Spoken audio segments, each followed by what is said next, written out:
أما بعد فأعوذ بالله من الشيطان الرجيم بسم الله الرحمن الرحيم فلولا نفر من كل فرقة منهم طائفة ليتفقهوا في الدين وقال رسول الله صلى الله عليه وسلم خيركم من تعلم القرآن وعلمه وقال النبي صلى الله عليه وسلم طلب العلم فريضة على كل مسلم ومسلمة أو كما قال عليه الصلاة والسلام সকলে একটু জিকির করেন জোরে ইমানি আওয়াজে লা ইলাহা জোরে লা ইলাহা আরো জোরে আওয়াজ দে ইমানি আওয়াজে জোরে লা ইলাহা ইল্লাল্লাহ আরো জোরে লা ইলাহা ইল্লাল্লাহ আরো জোরে আওয়াজ দিয়ে এত মানুষের আওয়াজ এত কম কেন একটু জোরে সুরে ইমানি আওয়াজে বলেন লা ইলাহা ইল্লাল্লাহ ইল্লাল্লাহ ইল্লাল্লাহ লা ইলাহা আরো জোরে বহু দূরে মদিনা কেমনে যাব জানি না আয় হায় বহু দূরে মদিনা কেমনে যাব জানি না দয়ার আল্লাহ দয়া করে পুরাও মনের বাসনা লা ইলাহা ইল্লাল্লাহ জোরে জোরে আরো জোরে লা ইলাহা লা ইলাহা ইল্লাল্লাহ মুহাম্মাদুর রাসূলুল্লাহ সাল্লাল্লাহু আলাইহি ওয়াসাল্লাম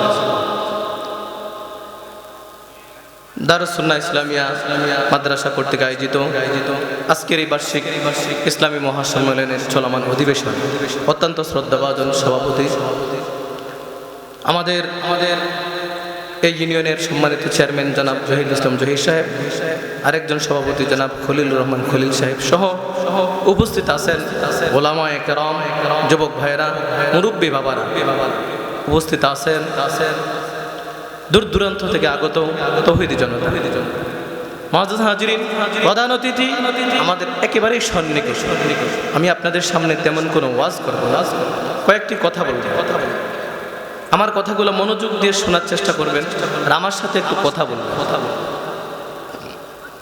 আমরা যারা এখানে বসা আছি আমাদের সকলের বাবা মারা যাক বা থাকুক সেটা বড় কথা না বাবা ছিল কিনা আরো জোরে বলেন ছিল কিনা যারা মারা গেছে তারা বাদে যারা আছে তারা আছে কিনা আমাদের বাবাদের বাবা আমাদের দাদা ছিল কিনা কয়জনের আছে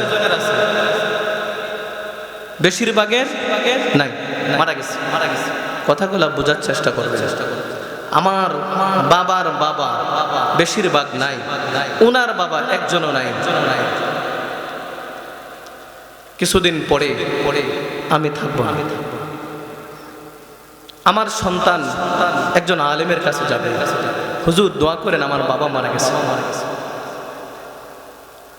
তারপরে আমার নাতির জেনারেশন যখন হবে তখন তো আমাদের এই জেনারেশন থাকবেই মুআজ্জাজ হাজিরিন ক্ষণিকের সময় নেই আমরা এই দুনিয়াতে এসেছি কেউ শিশুকালে মৃত্যুবরণ করে কেউ যুবক বয়সে মৃত্যুবরণ করে আবার কেউ বৃদ্ধা বয়সে মারা যায়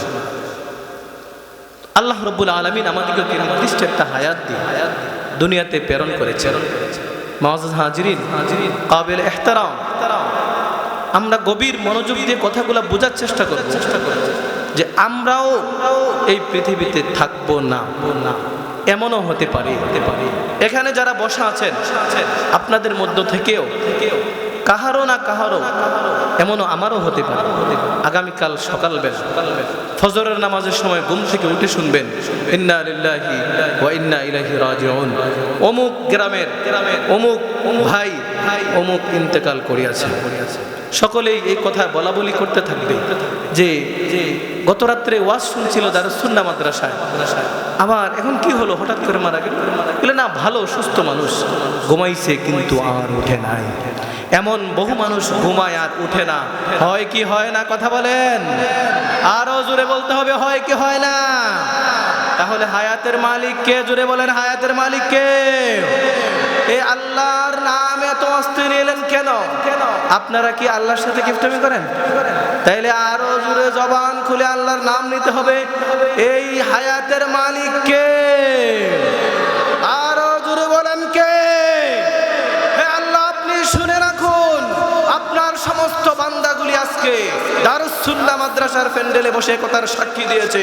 আপনি আমাদের সব কিছুর সর্বত্র মালিক হলেন আপনি। আরো জোরে বলেন আল্লাহ আল্লাহ।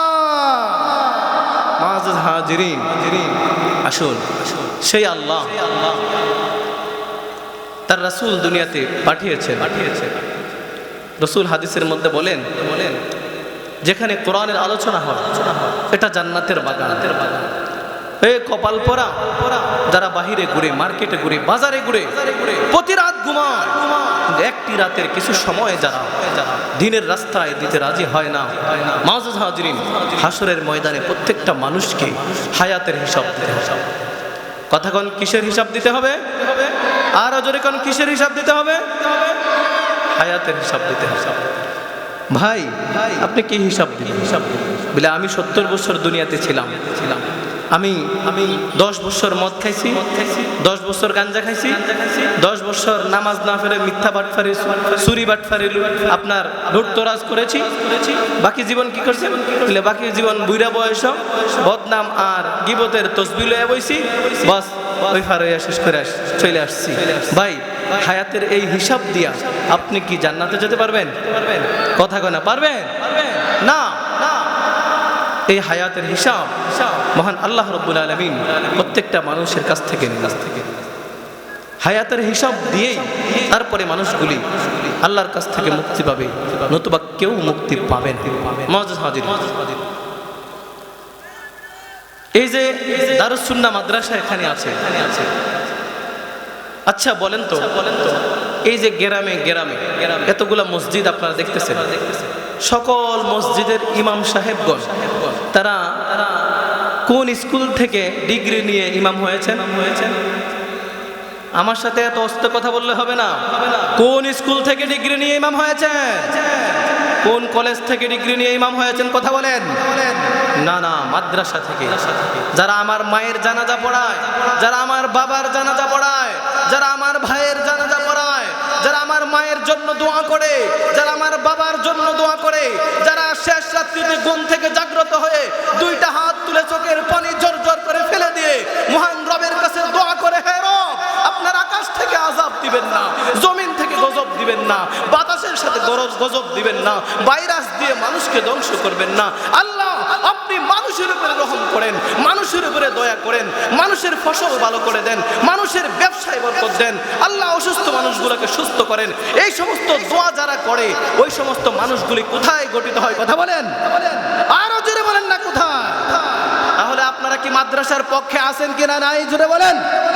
কারা কারা মাদ্রাসার পক্ষে আছেন হাত তুলেন। আমার সাথে জোরে তাকবীর দিবেন, নারে তাকবীর। এই আওয়াজ হবে না, আরো জোরে, নারে তাকবীর। দিন ইসলাম, দিন ইসলাম, মাদারিসে কওমিয়া জিন্দাবাদ, জিন্দাবাদ, নারে তাকবীর। মুআজ্জাজ হাজিরিন, আজকে যে নারায়ে তাকবীর, আল্লাহর তাকবীরের ঘোষণা আপনাদের সামনে থেকে দিয়েছিলাম, শুনে রাখেন ভাই। ওই নারায়ে তাকবীর সম্পর্কে আমি একটা ঘোষণা বলতে চাই। হযরত ইমাম বুখারী, যিনি বুখারী শরীফ লিখেছেন, ওই ইমাম বুখারীর নাম সকলে শুনছেন কিনা? কথা বলেন। হযরত ইমাম বুখারী রাহিমাহুল্লাহু তাআলা, উনার আরো প্রচুর আগের একজন উস্তাদ ছিলেন আবু কিলাবা। নাম ছিলেন কি? আবু কিলাবা রাহিমাহুল্লাহু তাআলা। হযরত আবু কিলাবা একদিন মৌত কা মঞ্জর নামক একটা কিতাবের মধ্যে একটা ঘটনা উল্লেখ করা হয়েছে, যে হযরত আবু কিলাবা বর্ণনা করেন। তিনি বলেন, আমি আমার ভাতিজার সাথে গোসা ছিলাম, রাগ রাগ রাগ, কেউ যাবেন না, যারা বাহিরে আছেন তারা আসার চেষ্টা করেন, যারা আছেন ভিতরে কেউ বাহির হওয়ার চেষ্টা করবেন না, আল্লাহ নারাজ হয়ে যাবে। একটু সময় দেন। মাআযাজ হাজিরিন, নাম কি বলছি সকলে বলেন? আবু কিলাবা। তিনি তার ভাতিজার সাথে গোসা করছে, রাগ করছে। বহুদিন যাবৎ ভাতিজার বাসায় যায় না, ভাতিজাকে দেখতে যায় না। তো একদিন তিনি শুনতে পেলেন উনার ভাতিজা অসুস্থ হয়ে পড়েছে। তখন তিনি উনার ভাতিজাকে দেখার জন্য তার বাসায় গেলেন। বাসায় যাওয়ার পরে তিনি তার ভাতিজার সাথে কথা বলতেছেন। আর উনি ঘরে ঢোকার পরে দরজা জানালা সবকিছু বন্ধ করে রাখছে। হঠাৎ করে দেখা যায় ঘরের সব দরজা বন্ধ, জানালা বন্ধ।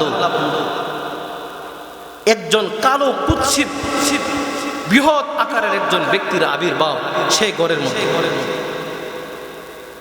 একটু পরে দেখা যায় পাশে আরেকজন অত্যন্ত সুন্দর সুঠাম দেহ, চাঁদের চাইতেও বেশি সুন্দর চেহারা নিয়ে উপস্থিত এই ঘরের মধ্যে।